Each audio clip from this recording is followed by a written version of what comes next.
estamos viviendo una baja de 11%. Nadie podía imaginar, la verdad, ayer, vamos a decir, no hace 24 horas, hace unas 30 horas, que podíamos estar ante una baja de 11% si lo medimos en dólares, de 11 dólares. Hoy el Brent a 87 dólares. Decíamos ayer cómodamente cómo había logrado superar la barrera de los 100 dólares. ¿Cómo se explican estos vaivenes? Primero, y repito, acá hay especulación. ¿Por qué? Porque esto no te está diciendo cuánto cuesta un barril de petróleo ahora en términos del costo de producción.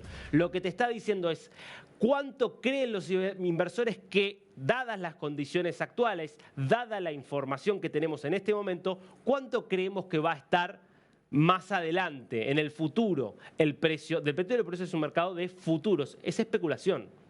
Bueno, vamos a ver lo que fue la evolución de la última semana. Yo voy a tratar de explicarte qué fue motivando estos vaivenes, esta montaña.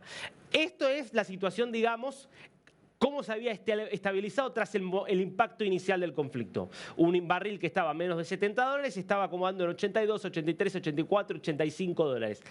¿Qué pasó durante el fin de semana para que en las primeras horas del lunes se llegara al pico? Vamos al pico. Acá lo tenés. Hacia las 23 justamente del domingo, el domingo por la noche, el lunes por la madrugada, se llegó, fíjate, punto más alto, 118,73 dólares el barril. Es decir, duplicando el valor con el cual, prácticamente duplicando el valor con el cual había comenzado el barril esa semana. Bueno, la sensación de que se venía la Tercera Guerra Mundial, de que esto se espiralizaba, de que empezaban los ataques de Israel contra la infraestructura energética de Irán, que Irán atacaba cada vez más países del Golfo, que se podía meter Rusia ayudando a los iraníes, que los chinos también se podían meter. Es decir, sensación de pánico, y entonces muchos dándole crédito a Irán, que decía va a estar en 200 dólares el barril. ¿Qué pasó en el transcurso del lunes? Que vos ya tenés una primera baja que se va a estabilizar en torno a esos 100 dólares que estaba justamente en la línea roja. Fíjate que esto ya hacia las, hacia las 3 de la tarde, desde el mediodía hasta las 3 de la tarde, se estabiliza. ¿Y por qué? Bueno, reunión de los países del G7, esto te lo contábamos ayer, y la decisión de los países del G7, ahí tenés sobre todo Estados Unidos y Japón, diciendo vamos a liberar los barriles que tenemos en nuestra reserva estratégica para situaciones de emergencia y los vamos a volcar al mercado. De esta forma compensamos parte de lo que está cayendo porque no sale del estrecho de Hormuz. Porque ya como no puede salir del estrecho de Hormuz, tenés a países como Arabia Saudita, Irak, Emiratos Árabes Unidos y Qatar diciendo ya tenemos que reducir incluso la producción porque no tenemos dónde ponerla, porque los barcos no están pudiendo salir. Entonces, claro, la advertencia de que iba a haber más oferta por parte de los países del G7 compensó un poco esto y lo lleva de esos casi 120 dólares a 100 dólares. ¿Por qué ahora quedó en 87? ¿Qué hubo en el medio? Donald Trump se metió de lleno para dar varias señales que provocaron después de las 3 de la tarde, fíjate, ahí se ve claramente el pico, estaba en 100 o en torno a 100 a las 3, 3 y media de la tarde, y fíjate cómo cae abruptamente en una hora y media más de 10%. Bueno, CBS fue el medio que tuvo la exclusiva. Fue en una entrevista con este medio que Donald Trump dice: están prácticamente cumplidos los objetivos de esta guerra.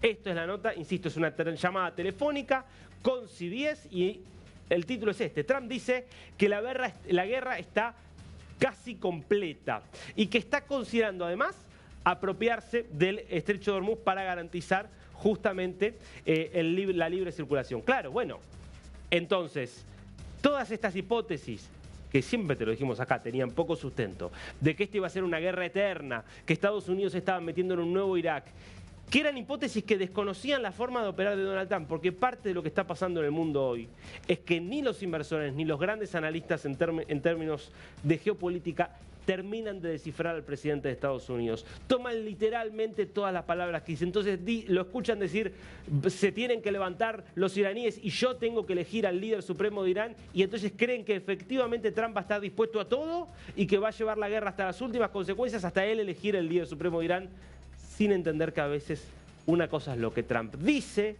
y otra cosa es lo que termina decidiendo y cómo lo que él dice forma parte también de su estrategia de acción política, que es claro, muy poco ortodoxa, diferente a la de prácticamente todos los líderes importantes que hay en el mundo. No fue el único gesto, porque Trump obviamente no quiere una escalada, no quiere un precio del petróleo que va a tener consecuencias y que ya la está teniendo en un aumento del precio de la gasolina que lo va a pagar él políticamente en las elecciones de medio término de noviembre. Otro gesto fue la conversación con Vladimir Putin. Ayer te dijimos, ojo que cerrábamos el programa con esto, va a ser un anuncio importante Trump, y él publicaba un mensaje donde anticipaba una conferencia de prensa y decía, tuve varias conversaciones telefónicas interesantes. Una fue con Vladimir Putin, más de una hora de charla. Otra señal de que no va esto a ir hacia un gran conflicto entre Rusia y Estados Unidos, ni entre China y Estados Unidos, sino que esto va a quedar localizado en Medio Oriente y probablemente no por mucho tiempo más. Veamos lo que contaba el Kremlin acerca de lo que fue esta conversación. Esto es la agencia TASS, que es la agencia oficial de noticias de Rusia. Putin y Trump hablan sobre Irán, Ucrania, Venezuela en su primera llamada telefónica del año. Y acá lo importante es que bajemos, si se puede, un poquito más. Citan a Yuri Ushakov, que es el principal asesor que tiene Putin para las relaciones con los Estados Unidos. Y acá está. Naturalmente, el énfasis estuvo puesto en la situación sobre el conflicto en Irán, dijo Ushakov. El presidente ruso dejó en claro numerosas ideas que apuntan a resolver el conflicto lo más rápido posible por formas políticas y diplomáticas, incluyendo todo lo relacionado a los contactos con otros líderes del Golfo, con el presidente iraní Pezeshkian y con otros líderes. Y dice lo tercero, un intercambio detallado de opiniones tuvo lugar y yo creo, dice Ushakov, que las dos partes lo encontraron útil. Es decir, hablaron de cómo hacer que esta guerra termine lo antes posible y hay una señal muy fuerte y es, acá esto no va a llevar a que nos peleemos con Putin y esa es una alianza táctica que se mantiene en pie. Entonces, por eso digo, calma. Me parece que los mercados están diciendo... Bueno, evidentemente se nos fue la mano cuando entramos en pánico y creímos que esto se salía de control. Claro, en el medio hubo mucha gente que hizo mucha plata, porque vos imaginate el que había comprado a 60 y vende en 120, y hubo mucha gente que perdió, porque hubo gente que compró en 120 y que hoy se encuentra con un barril que está por debajo de los $90. Bueno, finalmente después habló Donald Trump y dejó en claro que esto va a ser corto. Escuchémoslo. Our country is doing really well. I mean, at a level that nobody thought. We took a little excursion because we felt we had to do that to get rid of some evil.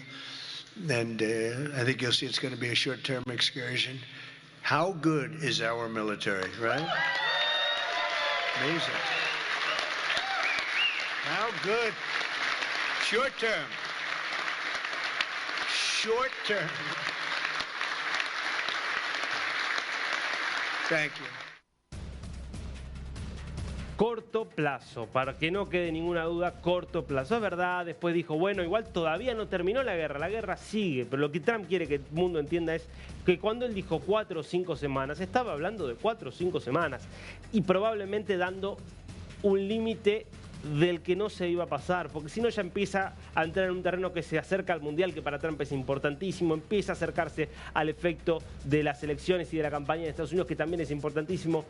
No es ese tipo de líder Trump, es un líder transaccional, es un líder pragmático, no va a meterse en un conflicto del que no va a saber cómo salir, o por lo menos es poco probable que lo haga.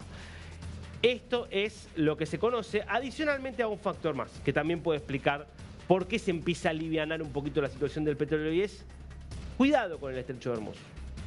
Porque el estrecho de Hormuz no está bloqueado. Trump ha planteado que él va a monitorearlo, que él va a enviar buques, no ha hecho nada de eso. Pero Irán, lo cierto es que no puso minas submarinas. Tampoco está bloqueándolo con buques que lo estén atravesando. Lo que hizo Irán fue amenazar con destruir los buques que lo quieran cruzar. Mira lo que está pasando ahora. Empiezan a aparecer reportes de buques que estarían apagando sus transponedores, es decir, los mecanismos que envían señales que permiten identificarlos. Mira, hay muchos buques, mira los que están en rojo, que van, se acercan al estrecho, desaparecen, pero después ves que hay buques que aparecen una vez que lo cruzaron el estrecho. Entonces, muchos se están preguntando, pero ¿acá hay buques que están apagando y prendiendo para que no parezca que no están cruzando el estrecho? Segundo punto, hay buques, y este es otro reporte interesante, que muestran que se están pasando a buques de bandera china falsamente, pero asumiendo que si son chinos no los van a hundir porque Irán no va a meterse en problemas con China, que es su principal mercado. Bueno, atención, porque como el bloqueo no es real, sino que se va a hacer una amenaza, y hay muchas amenazas cruzadas, quizás algunas navieras dicen, bueno, quizás podemos empezar a correr algún riesgo y lo cruzamos. Hay que ver si Irán se anima a avanzar. Y mira este gráfico que muestra efectivamente qué es lo que está pasando, por lo menos con lo detectable en términos de cruces por el estrecho de Hormuz, que es el estrecho justamente que comunica los dos extremos del bloque. No, esto no es lo que estaba pidiendo. Ahora lo vamos a ver. Un gráfico que es muy ilustrativo, porque lo que hace esencialmente es contar cuántos buques pasan por día a través de este estrecho. Acá lo podemos ver. Dice, estimaciones de exportaciones petroleras a través del estrecho de Hormuz. Esto es el conteo, obviamente, de buques.